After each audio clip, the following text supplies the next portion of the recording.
Welcome, everyone. I'm Mary Ann Murphy-Zarzana, and I'm the director of the Creative Writing Program here at Southwest Minnesota State University.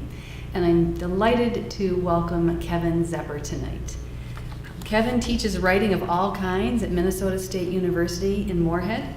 He's the author of 4 chapbooks, wonderful titles: Suffering from an Apartment Complex, The Fifth Ramon, prose poems, I Bring You Dead Things, and his most recent book, Sugar Town.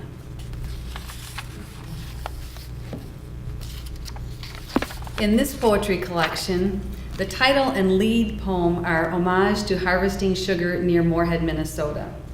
And this is a review of Kevin's work through a writing style utilizing alliteration and wordplay. A structure emerges that resembles music playing from across fields of grass and wheat. There is a beat here that the reader begins to hum, sing, and tap with the hand that is not holding the book.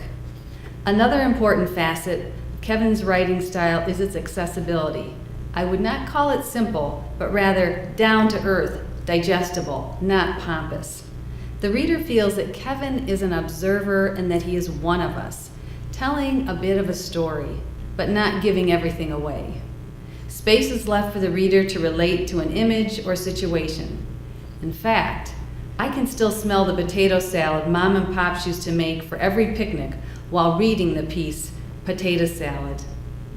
Each poem offers a look at life now and in the past, from somewhere in the heartland of this country. I believe each reader will find something they can relate to and be transported to that moment.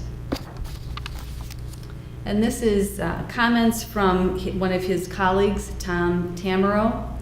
Kevin Zepper doesn't see the world like the rest of us. He's Alfred E. Newman, Frank Zappa, Bugs Bunny, and Samuel Beckett all rolled into one. He's the guy in the old comic book ads for X-ray glasses who is flabbergasted at what he sees when he puts on the glasses, the stark, naked truth. His poems help us to see through the veneer of so-called propriety and civility to expose the fools and the foolishness in the world.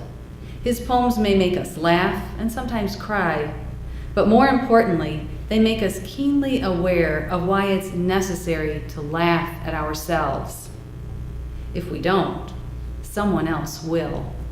Read his poems, you'll sleep better tonight.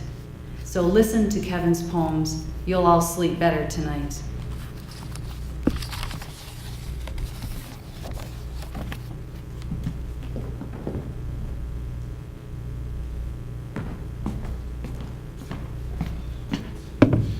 Thank you, Mary Ann.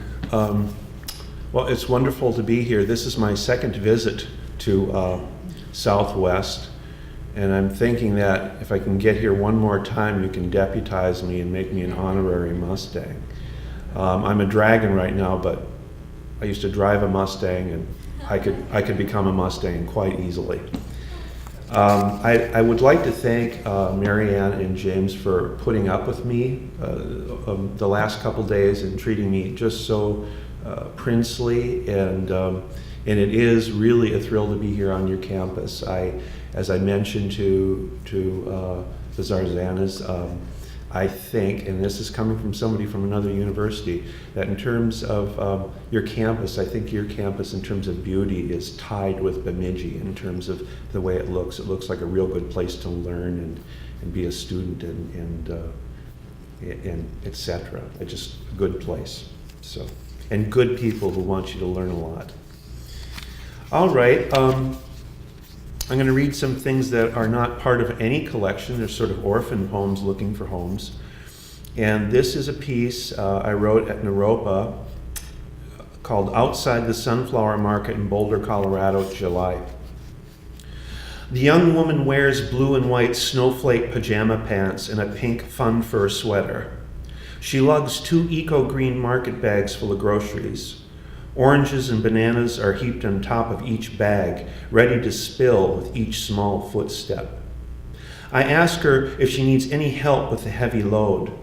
The woman glares at me with cat's eye marbles, filling onion lenses of her thick glasses. On tiptoes, she jumps back, clutching the grocery bags like threatened infants. Sorry, I say, and walk to the other side of the street. Moments later, I hear a loud shh sound in her direction. It's the girl with the anime eyes, squishing her market bags tight. Her hiss is rhythmic, like a sweating water sprinkler. She wards me away with her constant sss. After she turns the corner near 14th, the sound of steam dissipates, quieted further by the calming sycamores. I slither down the damp side street, whistling between my teeth and split tongue under boughs of alligator pines.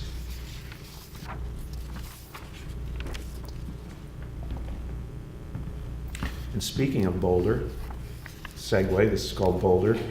This is from a dream. And as most of you know, writers, dreams are often a very interesting source of material. And this,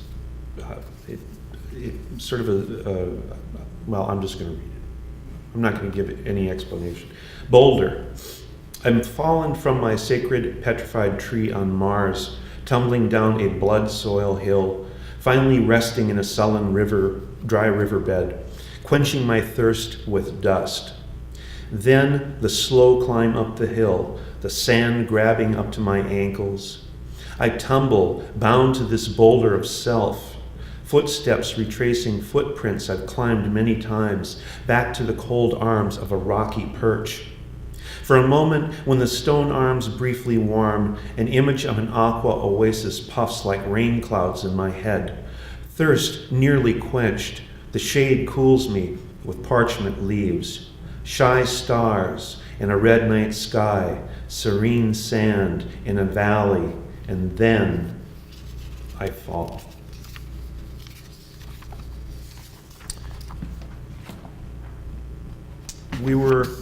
Marianne and I were talking about a particular poem I'd written.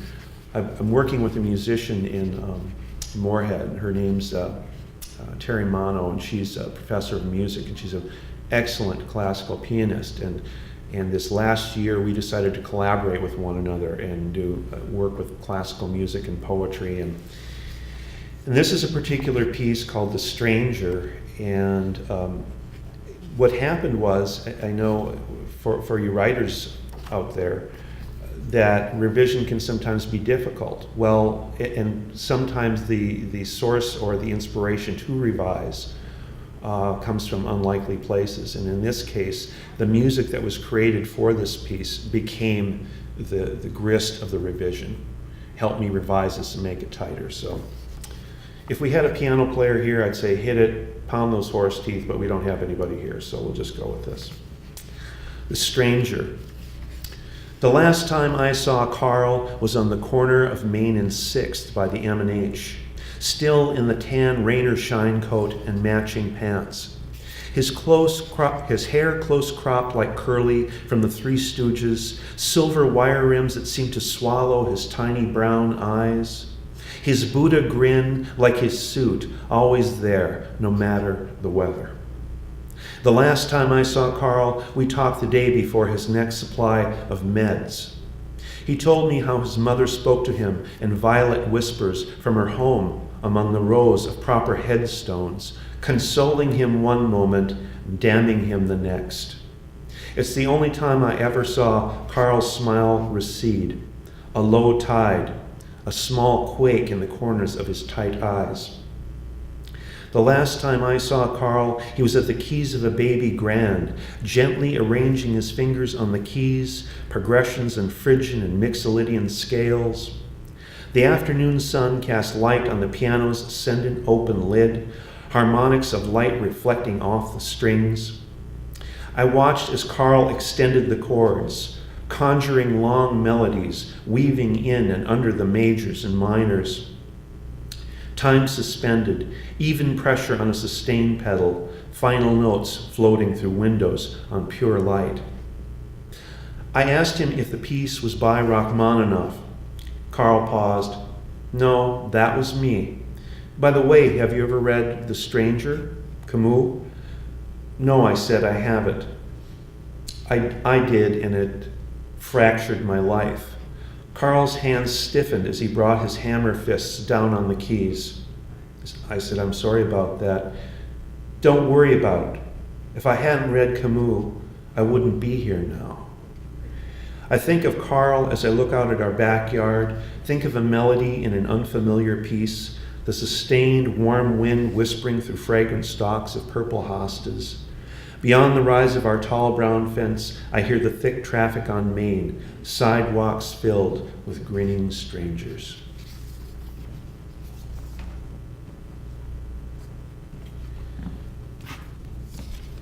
And at the risk of offending everybody, I'm going to read this piece. It's called My Own Boss. And I wrote this with the idea, well, okay, if you're your own boss, what happens if you turn out to be an asshole? My own boss. I'm my own employee, self-taught schmo, self-made asshole, chewing a soggy stogie in the corner of my mouth, yap and drool out the other side, kick my gum-bottom brown vinyl shoes up on the lead-heavy desk, daydream about boffin blonde Betties and tight-ass skirts while I shuffle stuff in and out the mail slots. The black phone's multi-lines are silent, but I'm ready to grab it at the drop of minimum wage. I yell into the yellow adjoining room at phantom peons. Get crackin', assholes. Quit sandbagging. Kiss my big bleach button. You might get an extra nickel in your paycheck. There's 100 Slavs better than you dying for this job. I could take the afternoon off. Head on and out the door for grub with a crab cracker. Dip my lunch in brown butter.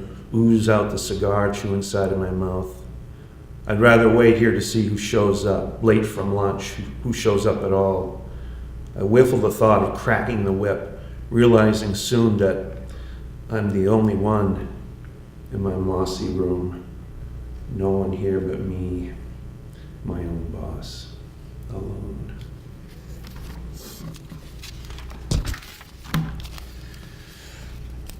I'm going to read a few pieces from Sugartown. Sugartown is what I think of in terms of where I live, Moorhead. Sugartown's sort of a Valentine for Moorhead. We all write about the places that we've lived in a lot and things and surroundings, and I thought, well, I've got enough things here, I'll put them together, I'll rake them together in a pile and put a clip on them, and I'll call it Sugartown. And so I read some pieces earlier, and I don't think I'm going to read the same pieces again because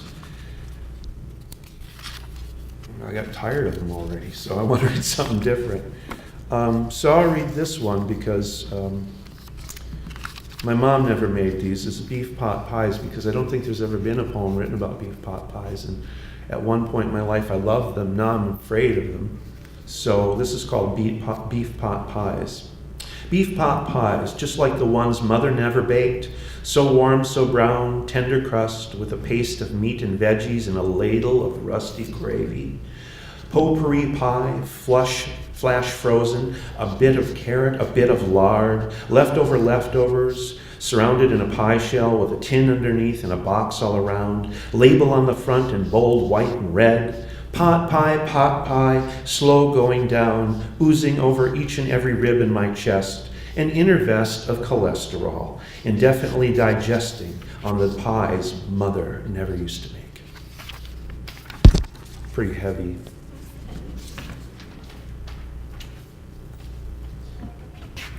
As Mary and Ann and I were talking earlier, we were talking about being serious and taking yourself too seriously, and there's many times I don't take myself too seriously, and sometimes when I've read or listened to a poet who's read too many serious things in a row, I have to even sit back and say, come on, man, come on.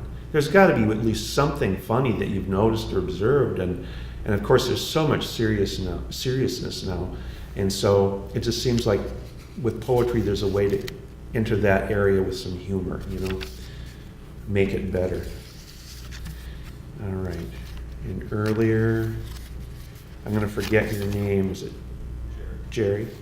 He'd read a particular piece from Sugartown that he liked, and so I thought I would dedicate this to him. It's Rose Girl. Well, that's okay, isn't it? This is America. I can dedicate this to a man, can't I? All right. Well, there you go. This is called Rose Girl, and this is based on an actual person, a young woman who used to go through the clubs and the bars who'd sell roses when people were good and drunk, and she made a lot of money. Rose Girl. Rose Girl carries her wicker fireside basket under her left arm, strolling under the dim lights of Ralph's, her first stop. Long-stemmed royalty roses end in short green vials of agua. Her straight black slacks and ruffled white shirt offset the flowers, making them redder under fluorescent bulbs. $3 a stem. Rose Girl never threw a hard, fast pitch to sell her roses. Sorry husbands, drunken hopefuls, wishful thinkers, whiskey dreamers at every sticky table. She seldom accepts flowers purchased from her basket. It is an impure gesture. Clearing 50 a night, triple on Valentine's, she slowly circles the bar twice, moving on to the next tavern on her list of 6. Rose Girl knows every bar, everywhere, is starving for flowers, especially in twilight when few things grow and the brief glow of red velvet petals is enough, even for an evening starving for flowers. Rose Girl, however, is full.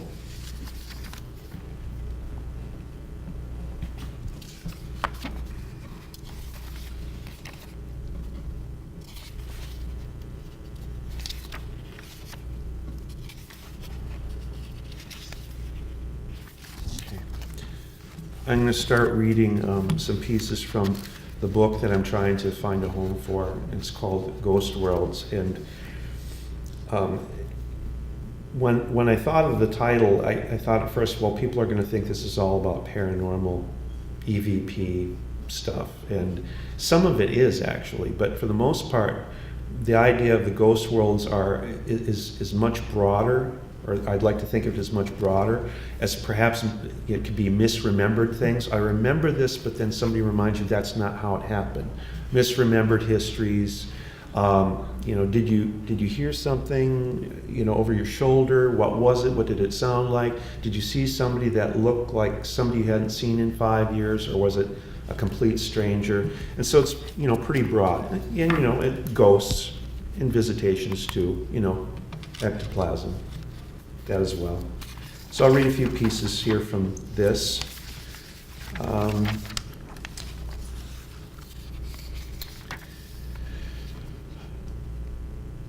read this one. This is called Java Dive. This is a poem that I used to do poetry slams a lot when I was younger, and I started doing them again to see, because I'm older now, and I'm probably going to be eating soft food a lot in the years to come. So I figured I'd just do this and see if I could still do this again. And this is a poem that I used to slam a lot. It's called Java Dive, and it's because I love coffee in the morning. It's the pick me up to get me going. Java Dive. Out of bed and chicken skin feet hit freezing wooden floor. I'm half awake and sleepy seeds still cling to the corners of stony, dreamy eyes. I'm running slow-mo on a go-go cold Minnesota November morning, focusing with chilly will on the coffee cooker to pour out from a pouting spout a mean slow stream of steaming Java. Shiver and strut, peel off paisley pajamas and jump into cup, sproing off the breadboard diving board, feet together, palms lock in prayer overhead, and kerploosh. A 9.5 Olympic swan dive into a mug. I swim and swoosh around the inside hemisphere of the mug, dive under the hot, murky brown, and feel stinging caffeine peeling eyelids awake. I poodle paddle across the ripples, crossing back and forth from one lip of the cup to the other. Australian crawl, climb up curving handle and cannonball. Throw sienna over scalp, splash and spit like a greasy, grinning gray goose. Just plain roll in it till half the Java's all over the kitchen floor. Towel off with a big paper coffee filter. Drain the cup in 2 guiltless gulps. And I read this one earlier, and I'm going to read it again because I just like it. My father was a police officer, and he always had these boots. That's what I remember about his uniform. And this is called Big Mother Boots. My father wore cop boots, or let me take this back, my big mother boots. My father was a local cop. He wore Wellingtons, cop boots he called them, not cowboy boots. Wellingtons are stable, square, not pointed at the toe. Father always raises a high shine in those cop boots, snapping that thick cotton rag and dabbing black wax from a Kiwi polish can. Every morning he'd slide the shiny cop boots on, head off to work at the cop shop. He'd hop on his Harley Servo and chalk mark parked cars, tag them. I watched from the north window of the house, catch myself staring at those big, black, magnificent boots he wore. No one in their right gourd would mess with a man wearing boots like that, the way my father wore his cop boots. Father retired his cop boots and badge a few years back. Now I wear boots, big engineer's boots, black, square at the toe, like Wellingtons, cop boots. I pound out a beat on Maine, the rhythm of the leather on the concrete over and over. I count out a mantra under my breath as the boots smack, smack, smack against the pavement. I know why my father loved those cop boots. They keep you walking like those boots got minds of their own. And this poem I'm dedicating to Oregon and Washington and Colorado. This is called Marijuana. I'm going to tell you a true story about marijuana. I was recently down, it's a true story about marijuana. And what happened was I was going to a conference down Southwest, the Southwest Popular Culture Conference in New Mexico. And we were on the plane and we were flying over Colorado, and I asked the steward, since we're flying over Colorado airspace, can we fire up? And about 6 other people around me said, can we do that? So we didn't, though, because I'm a state employee. All right, so marijuana. Marijuana is the name of this. My friends called it canary, a secret code for raging ragweed capable of complete stonification. I don't know if anyone was foiled by this foul buzzword. I mean, it was never phrased, do you want to feed the canary? Do you want to pet the canary? Do you want to teach the canary a new word? Or do you want to kiss the canary? It was always, do you want some canary? Like they were partaking in a bizarre parakeet kind of Thanksgiving, complete with secret herb stuffing. The absolute giveaway is when they said, hey, pass the canary or quit hogging the frickin' canary. Any hint of a secret was now as obvious as a seed in a dish or a bud on a plant. The talk of canaries subsided, and in the haze of the encroaching Amazon jungle, the caws and musings of minor birds, budgies, and macaws hung in the air, sweet smoke from a dying bird.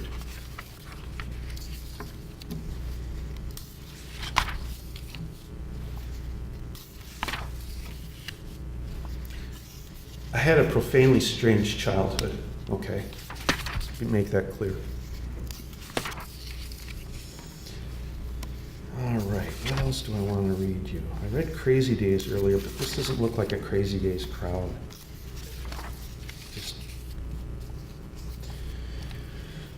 This is called In My Ford Escort on Highway 212, and I don't know if you've heard this before. I mentioned it in the poem, but there was something keeping in line with the theme of ghost worlds. A friend of mine told me in Montana once that if a monarch butterfly is flitting around you, it means somebody who's deceased is connecting with you, okay? Or they're letting you know things are okay. So I'll set the poem up with that. In my Ford Escort on Highway 212, along the straight stretch of Highway 212, an orange cloud ahead of me, I slowed down, surrounded by an exultation of orange and black monarch butterflies. My Escort crawls, careful not to even hit one. For several seconds they swirl and wing around the windows of my car, these messengers off to open destinations beyond this tired road and cornfields.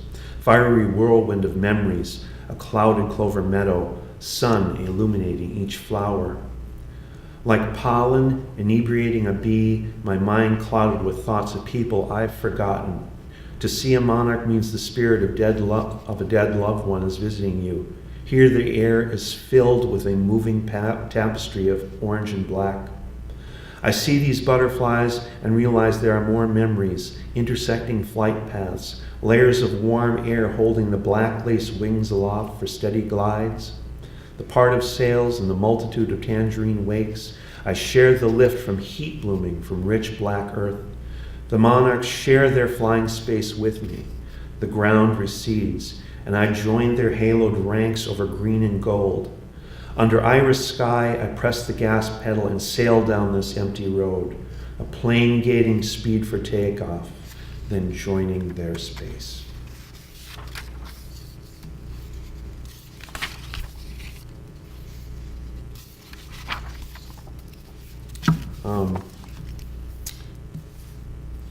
One place that I found is my home, is New Mexico. And I went there years ago, and I did the goofy beat writer thing. I found a place on a mountain in Lincoln, a home in Lincoln National Forest to rent. So I'm on top of a mountain. You know how Gary Snyder can you get? And I'm sitting up there, and I was told that there were these wonderful rock formations and fossils, and I thought, well, I haven't done that since I was a kid. So digging in the dirt, So I did that, and I was kind of stuck with my writing at the time. And this experience kind of opened up a new vein, so to speak, of writing for me. So this is called Fossils. With my bricklayer's hammer, cheap brown gloves, and protective goggles, I force another crack between layers of sedimentary rock. Sparks leap, mineral chips deflect off face and safety lenses. Gloves tear on sharp stones, dampening with red. I drink from a warm gallon jug of unsweetened green tea as sweat soaks my t-shirt and jeans. I reach for a better ledge and slide straight down 40 feet of near vertical mountain road cut. I pried away the rocks I used to climb my way up. My loud laugh echoes up the tall, scabrous alligator pines. Here at the bottom, fossils begin revealing themselves.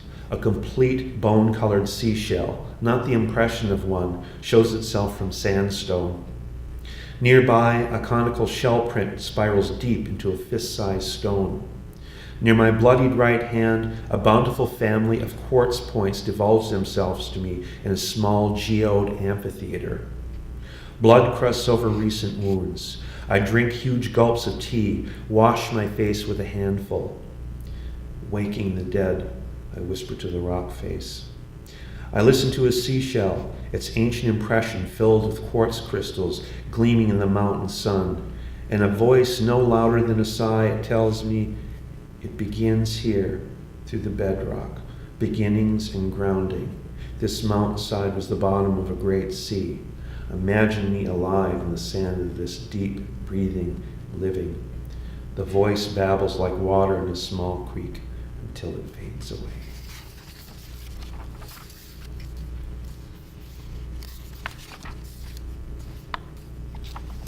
Okay, I'm still good on time here?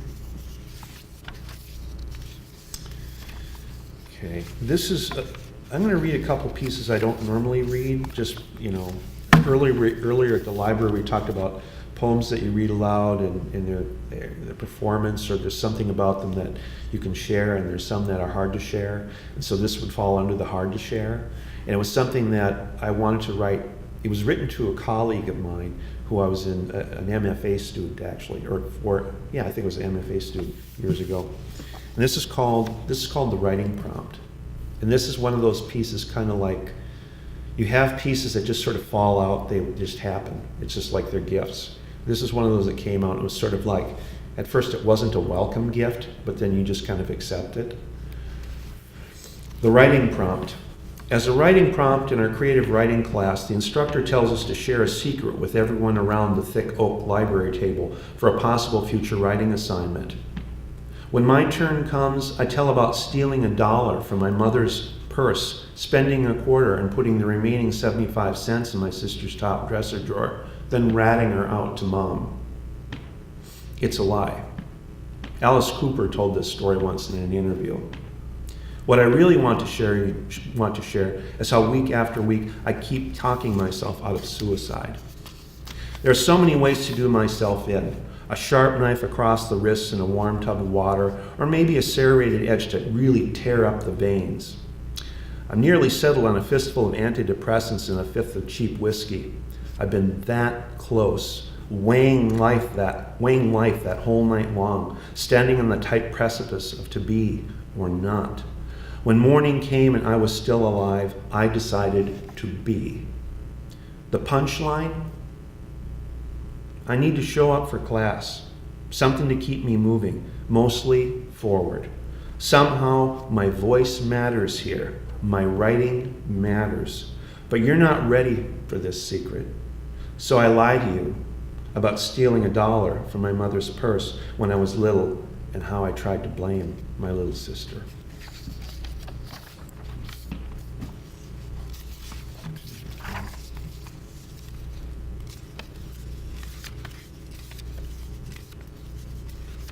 Owning your poems, owning your poems. This is, I don't know, is there a word for, ekphrasis, you write poetry about pictures, but is there poetry that you write based on hearing a song? Hearing music? Well, if that's ekphrasis, we could call this yuck-phrasis, right? Okay, moving from suicide to death, regular death. A friend of mine who owned a bookstore passed on about the time that the bookstore was closing. And we all, we're always, when we hear the news, there's always music is close by. That's our relationship with it, or at least mine is. And the song that I heard playing on the radio was Hey Jude by the Beatles.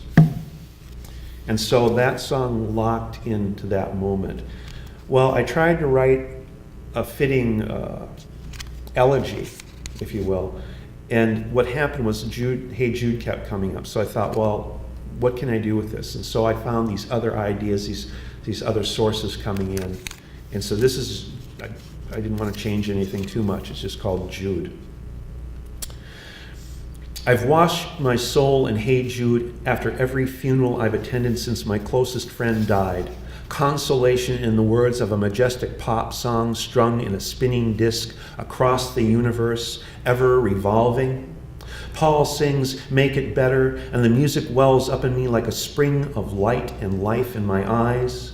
The golden rolling loop of la da da da da da da repeating, joined with abbey horns and strings, percussive piano, welcome notes breaking the leaden sorrel shackles on feet. Voices merge in this hymn and chorus as the melody regenerates, restoring notes to a seamless beginning. And the fade so gradual and grand, the slow procession of bright souls and the primal affirmation of yes, illuminating the space in shadowed valleys, leading me beside cool, calm waters, for there is no cold coda for the finality of things. Yes, I was once a lost cause, will find it in my heart and under my skin, the reaching of arms across, about and above, an exaltation of everything in the now and after, warm summers in the comfort of green pastures. Yes, I will make the pilgrimage, ghosts of my ancestors trailing in my even humble walking wake. I follow the rods and staffs of sound, recalling the sterile sting of mine enemies, how the shoulder's burden lightens, the rising sun shines in my heart, making it better.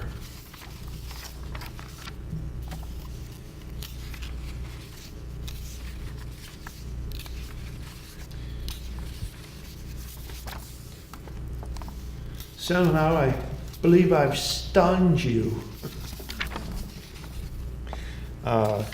That's okay. This is called ghostwriting. This is one of those paranormal activity things. The guys walk around with little recorders and EVP, and is there anybody here? They ask questions, and then they get something back. Get out, which is really cool. I like that part. Well, this is ghostwriting, and what if there were a kind of ghostwriting for writers where it was what would happen if words started showing up places on paper and things. So this is called ghostwriting. He hung blank sheets of paper on the refrigerator, his office door, the clothesline in the backyard, the silver snout of the bathtub faucet, then waited. When he looked closely at the paper, at the right angle, in the proper degree of moderate sunlight, he could see letters, glyphs, words, phrases, whole paragraphs written with some otherworldly spectral ink. The first ones appeared on computer paper he left on the clothesline. Outside there were whirlwinds of words floating around, captured on the paper from lone ghosts and free-floating ideas. He quickly wrote the words down, documenting the date and time of every discovery. He became a new kind of recorder, a reader of invisible words, a word whisperer. He papered up every square inch of his house, even the aquarium and dog kennel. His office walls and windows were wallpapered with stray parchment, all in the hope of capturing words. Finally, he applied yellow sticky notes over every visible portion of his body and closed his eyes. Letter by letter, the words manifested themselves on every sticky note, words from one yellow square colliding with words from another. The creep of caterpillar alphabets crawl over his skin, each manifesting new wounds and new meaning. So, do I have time for one or two more? Am I getting it is it cutting? Is that Stu back there or John? Am I okay? Okay, thank you. My wife says I am not okay. So, all right. I'm going to read a couple of more slammy type performance pieces to kind of close things out.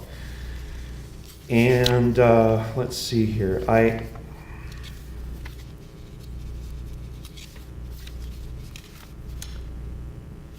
going to read this. Okay.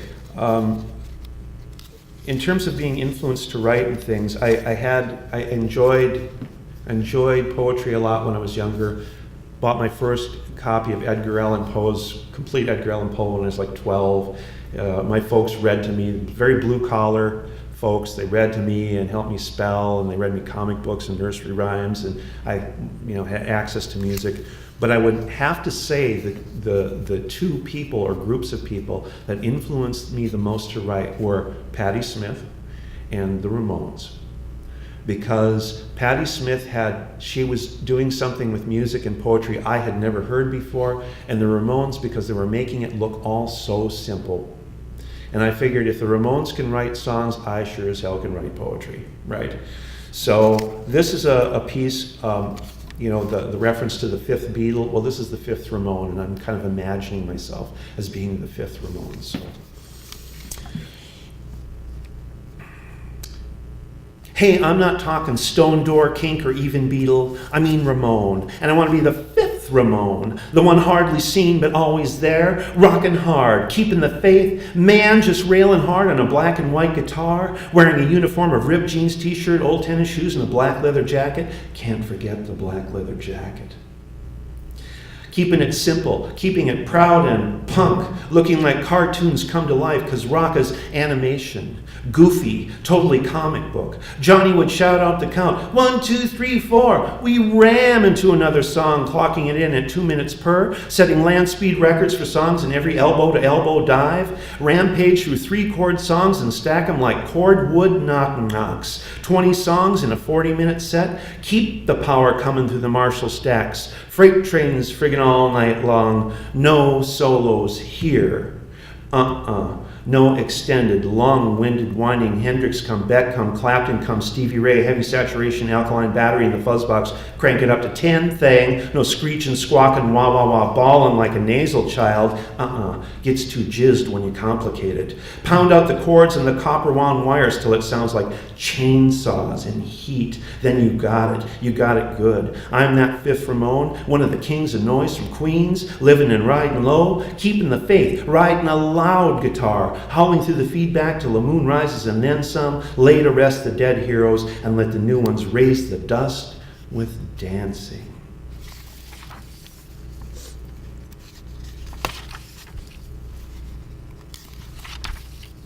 Okay.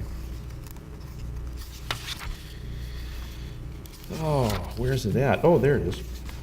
This one is called Used Poetry, and I think I'll close out with used poetry. And so I thank everybody for showing up tonight and supporting me and poetry. And if you don't like the kind of poetry I do, fine. There's a gazillion poets out there, so explore them, right? Give them a shot. And again, I thank Mary Ann for setting this up and being a very welcome guest on your university. And like I said, students, not grown-ups, but students, all right? You guys are so lucky. You have a wonderful group of people who care about what you're doing and your future. So this is called Used Poetry. The idea for this came from looking in the newspaper, and I was thinking about poetry, and again, my brain damage, and I got to thinking, well, what happens if your new poem finally dies on you and you need to look for a used one because you don't have enough money to get a new one? So this is called Used Poetry. And this is what I'll close with tonight. Used Poetry.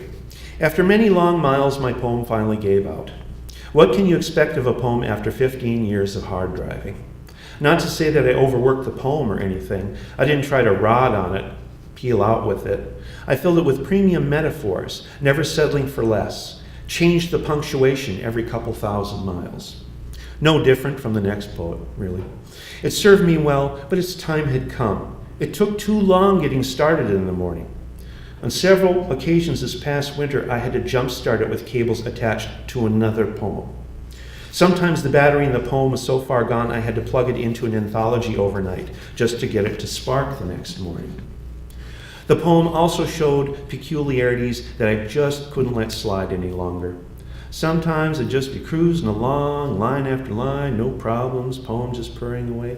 Then it would start cutting out right in the middle of a scan, cat, cat, cat, then purring again like nothing was ever wrong. But the rhythm was off. A belt was going bad. It was also burning more and more punctuation at an alarming rate. I'd have to add 2 quarts of metrics to the little manifold to ensure a straight read-through. Even then, the poem blew clouds of blue smoke. Guess the real trouble started about 2 years ago, after the accident.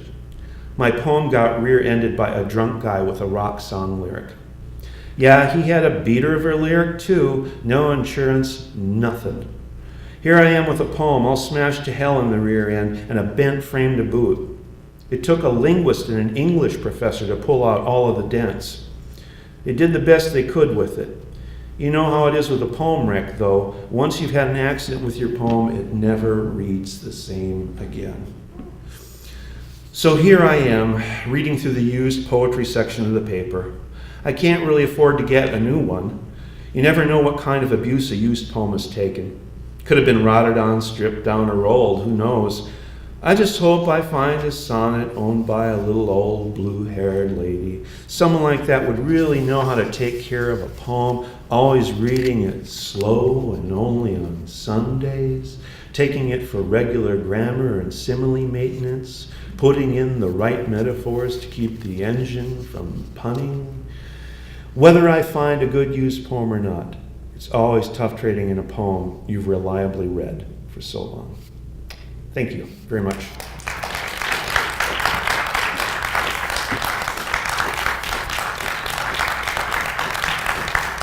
Thank you. Q&A. Did anybody have any questions they'd like to ask or comments or? Yes. I have a question. I'm not a writer, but I'm surrounded by them. Sure. And I often hear them talking about the revision process and wrestling with the revisions and knowing when you need to revise or. So when you talked about The Stranger, I wanted to know, did you think you were done with that poem, but then when you started collaborating with the musician, you realized you had to make the revisions? Or did you know all along you were going to make revisions? Or was it really influenced by the music? Well, boy, I could answer that with a jillion answers. But the first thing is that as writers, I think we get real close to our stuff, our material, our stuff. And sometimes it's right in front of us that we need to change it, and we can't. And what was happening with the music was, I was reading it. And when you read things aloud, which I encourage my students to do, you're catching things that you don't normally catch when you read it. You know, your ear reads things differently. I started reading it and think, this sounds horrible. Or it's so wordy, and instead of saying this long, precocious line which doesn't fit anything, why don't I just say, is that Rachmaninoff? And there's the reference point, And so, that's simply how I did it.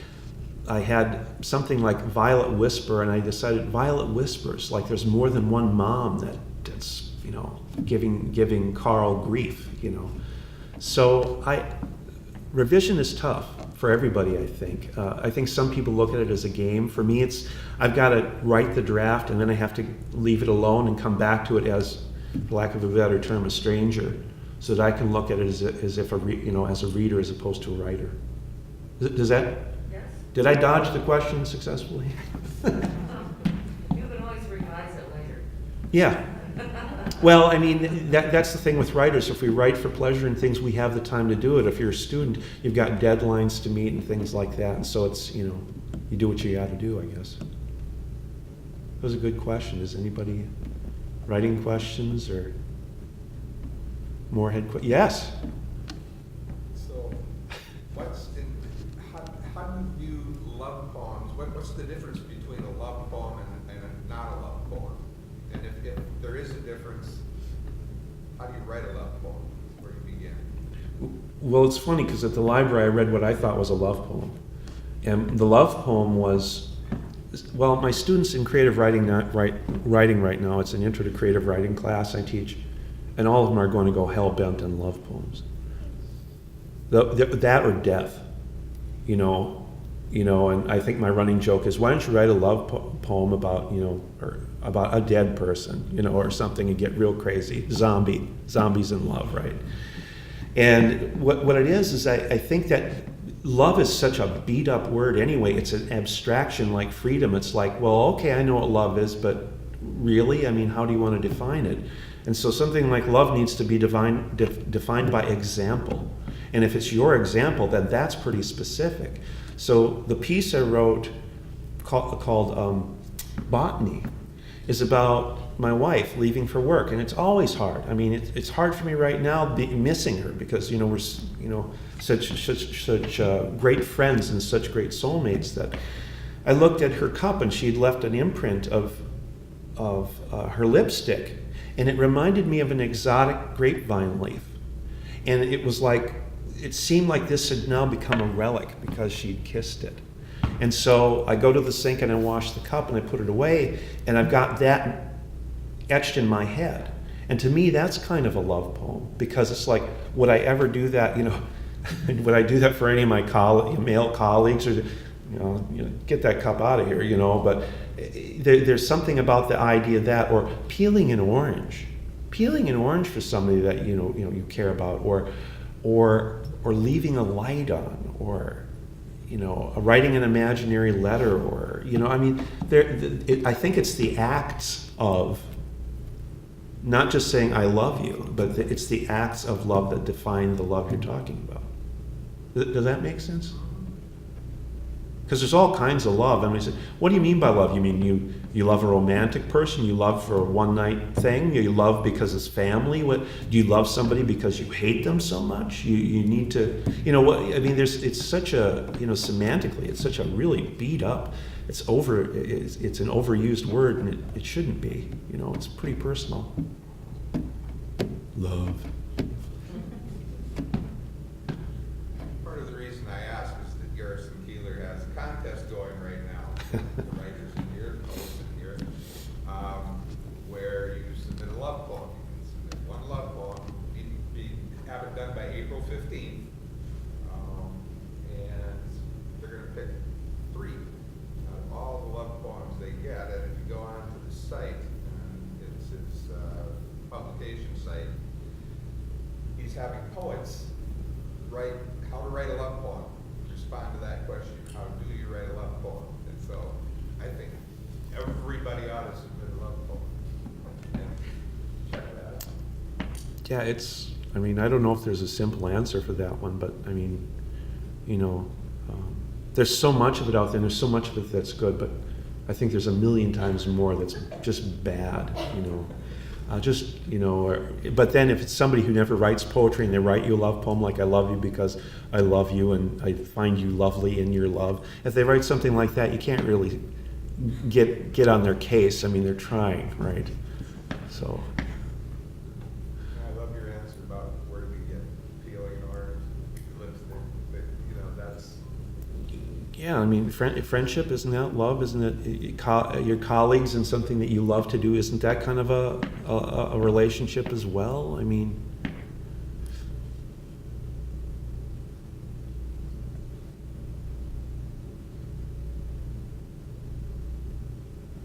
I am married.